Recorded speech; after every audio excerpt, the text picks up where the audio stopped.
वरत्तिलिल क़ुरआन तरतीला। अल्हम्दुलिल्लाहि वहदह वस्सलातु वस्सलामु अला मन ला नबिय्य बअदा व बअद।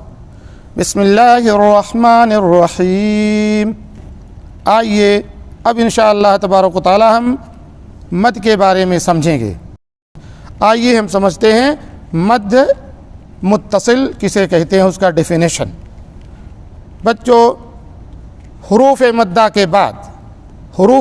के बाद हमज़ा उसी कलमे में आए तो ये मद मुत्तसिल है। इतना ही उसका डेफिनेशन आप सब समझे। हुरूफ मद्दा के बाद हमज़ा उसी कलमे में हो तो ये मद मुत्तसिल है। मद मुत्तसिल को 4 या 5 हरकत के बराबर खींचकर पढ़ना चाहिए।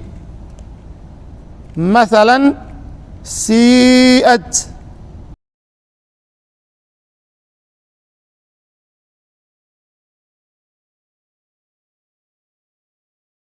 नंबर 2 मद मुनफसिल।